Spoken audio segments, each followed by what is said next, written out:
দেখেন নামাজ শেষে কি পরিমাণ লোকজন এখন হয়েছে এখানে। দিন দিন শুধুমাত্র সৌদি আরবের লোকজন বাড়ে, কমে না। প্রচুর পরিমাণ লোক।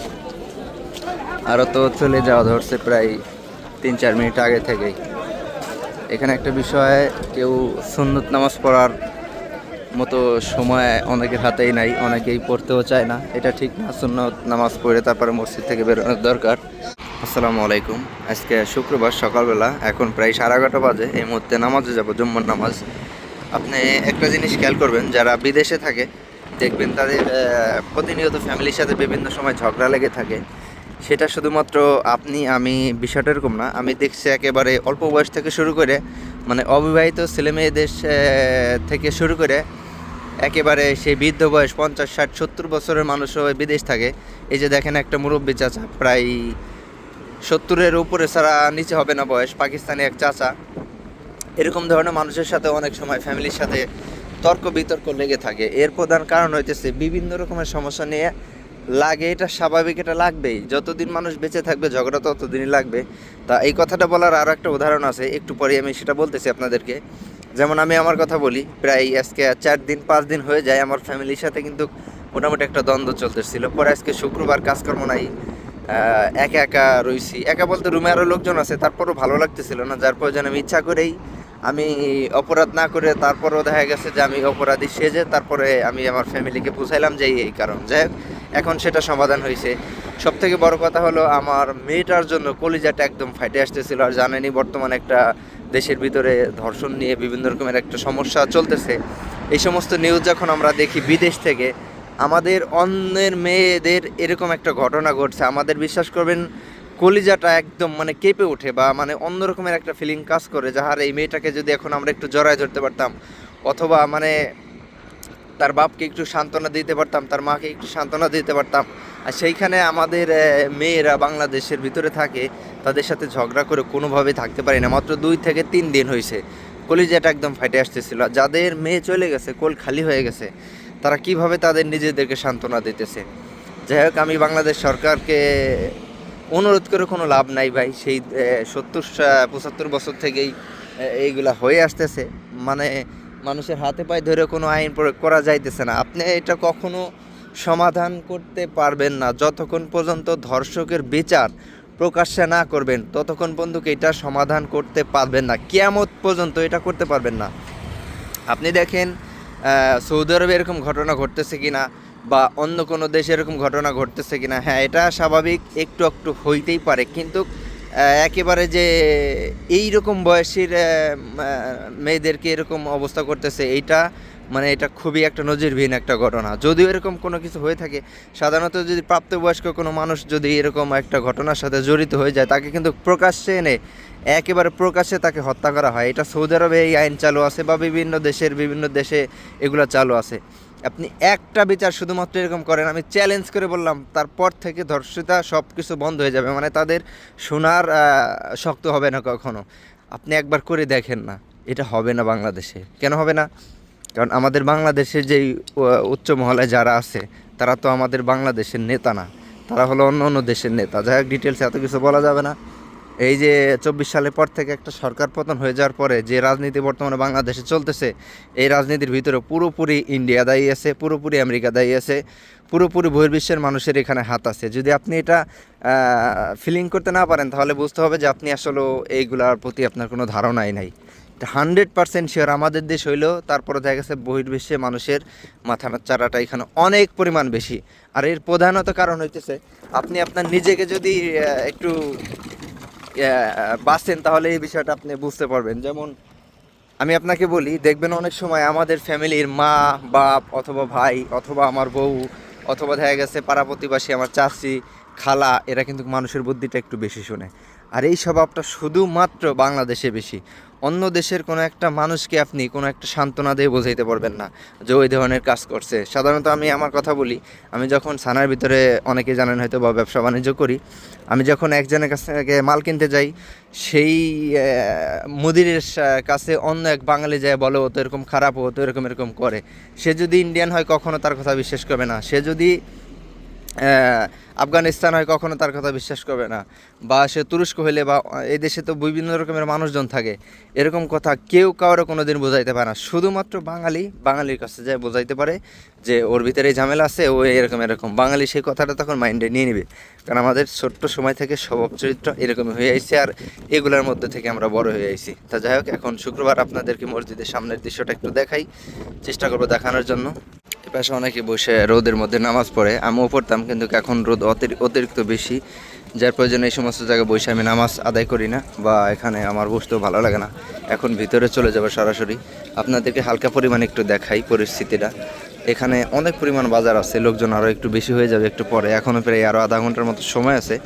যার প্রয়োজনে দেখেন অনেকে অনেক কিছু বিক্রি করতেছে, অনেকে অনেক কিছু খাইতেছে। যাই হোক, সরাসরি এইগুলা ফেস ভিডিও আমি করি না, কারণ মানুষের প্রাইভেসির প্রয়োজন আছে। আমি পিছন থেকে হালকা পাতলা একটু দেখানোর ট্রাই করি আপনাদেরকে, তাই এবার অনেকে দেখে অনেকের চিনে ফেলায়।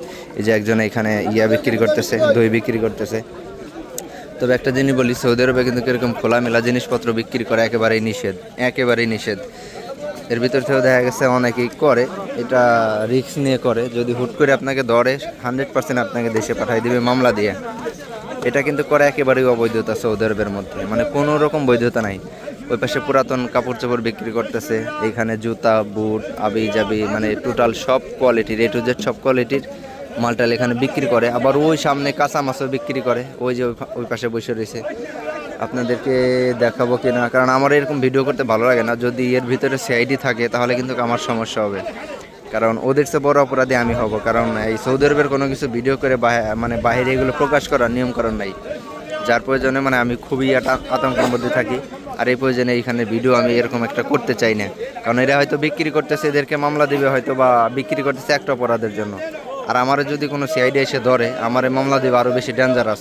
যার প্রয়োজনে রিস্ক নিয়ে আমি এখানে ভিডিও করতে চাই না। আর আমার হাতে মোবাইল রয়েছে, আর এই মোবাইলটা এমনিতে অনেক বড়, স্যামসাং S24 আলট্রা, যার প্রয়োজনে অনেক দূর থেকেই দেখা যায় যে আমি সরাসরি এখানে ভিডিও করতেছি। খুবই ইচ্ছা আছে একটা ক্যামেরা কেনার জন্য, কিন্তু পাইরে উঠতেছি না। টাকা পয়সা অনেক সময় হয়, আবার চাই কেনার জন্য, কিন্তু সেটা আবার হয়ে ওঠে না। ওই যে দেখেন, এই যে এই সমস্ত গাড়ি নিয়ে হুট করে যদি সিআইডি চলে আসে, তখন কিন্তু ঝামেলা হবে। এই পাশ থেকে আপনাদেরকে একটু দেখাই। আর মোবাইল দিয়ে ভিডিও করলে অনেকেই মোবাইলের দিকে তাকায় থাকে, বিষয়টা নিজের কাছেও খারাপ লাগে। কারণ এটা যেহেতু বাইরে, কেউ যদি কমপ্লেন দেয় যে ও ভিডিও করতেছে, কোনো সৌদিরেও যদি সরাসরি কমপ্লেন দেয় আমার অনুমতি ছাড়াও আমার ভিডিও করছে, তখন হয়তো আমার সমস্যা হয়ে যাবে। তা যাই হোক, এখন আমি একটু মসজিদের ভিতরে যাই, আপনাদেরকে ভিতরের দৃশ্যটা একটু দেখানোর চেষ্টা করি। এখানে হুল পাউডার বিক্রি করতেছে, তবে এখান থেকে বাজার করে অনেক লাভ আছে। আপনি মার্কেট থেকে যে জিনিস কিনবেন 10 টাকা দিয়ে, এখানে সেই জিনিসটা আপনি প্রায় 5 টাকায় বা 6 টাকায় বা 7 টাকায় পেয়ে যাবেন, সবসময় ডিসকাউন্টে পেয়ে যাবেন। এখন চলুন ভিতরে আপনাদেরকে একটু দেখাই।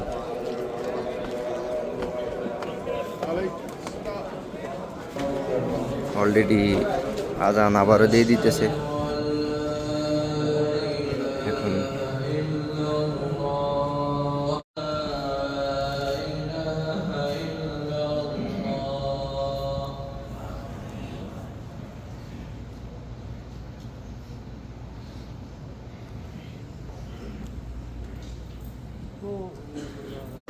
দেখেন নামাজ শেষে কি পরিমাণ লোকজন এখন হয়েছে এখানে। দিন দিন শুধুমাত্র সৌদি আরবের লোকজন বাড়ে, কমে না, প্রচুর পরিমাণ লোক। আরও তো চলে যাওয়া ধরছে প্রায় 3-4 মিনিট আগে থেকেই। এখানে একটা বিষয়, কেউ সুন্নত নামাজ পড়ার মতো সময় অনেকের হাতেই নাই, অনেকেই পড়তেও চায় না। এটা ঠিক না, সুন্নত নামাজ পড়ে তারপরে মসজিদ থেকে বেরোনোর দরকার। যাই হোক, ওখানে আর এখন ভিডিও করলাম না, এখন চলে যাব সরাসরি বাসায়। তা যে কথাগুলো শুরু থেকে বলছিলাম, যে দেশের আইন কখনোই ভালো হবে না যতক্ষণ পর্যন্ত আপনার ইসলামিক শাসন যে দেশে না থাকবে। সৌদি আরবে কিন্তু পুরোপুরি ইসলামিক শাসন নাই, তারপরও কিছু কিছু নিয়ম কারণ ইসলামিক টানতেই হয়, যার প্রয়োজনে এই দেশটা কিন্তু এখনও অনেক নিরাপদ আছে। আশা করি আমাদের বাংলাদেশেও কোনো এক সময় ইসলামিক কায়েম হয়ে যাবে ইনশাআল্লাহ, এই আশাবাদী আমরা করি। তবে কিছু কিছু আইন যেগুলো কোরআনের মাধ্যমে চালানো দরকার, বিশেষ ক্ষেত্রে যেই অপরাধগুলো সব থেকে বেশি হয়, এগুলো যদি আপনার কোরআনের আয়াত দিয়ে চালু করা হয়, ইনশাআল্লাহ দেখবেন ধাপে ধাপে প্রত্যেকটা জিনিস একটা সময় একেবারে নিয়ন্ত্রণের মধ্যে চলে আসবে ইনশাআল্লাহ। বাংলাদেশে যারা আইন কানুন চালায়, তারা কেন কোরআনের আইন স্টার্ট করে না, এর প্রধান কারণ তারাও দেখবেন কোনো না কোনো বড় ধরনের অপরাধের সাথে তারা জড়িত।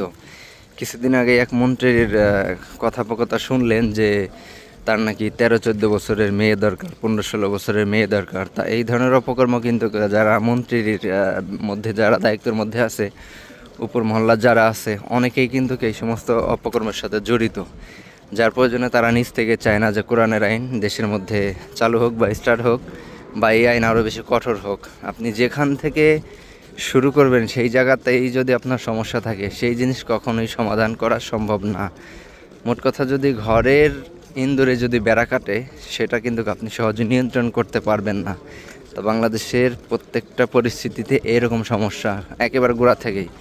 তবে এটা একটা সময় ঠিক হয়ে যাবে, একেবারে গোড়া থেকে উচ্ছেদ হয়ে যাবে, কিন্তু ধৈর্য ধরতে হবে, সময় লাগবে। কিন্তু সেই সময় আর অপেক্ষা করতে করতে এখন মানুষের হাতে আর ধৈর্য নাই, কারণ অপরাধটা দিন দিন এত পরিমাণ বেড়ে যাইতেছে, সেই ধৈর্যটা এখন আর হারিয়ে গেছে। আশা করি ভিডিওটা এমনিতেই অনেক বেশি লম্বা হয়ে গেছে, ভিডিও আর বড় করব না। তবে যে কথা বলতেছিলাম শুরু থেকেই, সৌদি আরবে কিন্তু বর্তমানে লোক এত বেশি ধরার পরেও, এত বেশি নির্যাতন হওয়ার পরেও, তারপরে কিন্তু দেশের মধ্যে অতিরিক্ত বেশি লোকজন হয়ে গেছে। তবে মাঝে মধ্যে যে ইঙ্গিত পাওয়া যাইতেছে, সৌদি আরবের ভিসা কিন্তু সামনে বন্ধ হওয়ার একটা সম্ভাবনা এখন পর্যন্ত কিন্তু আছে।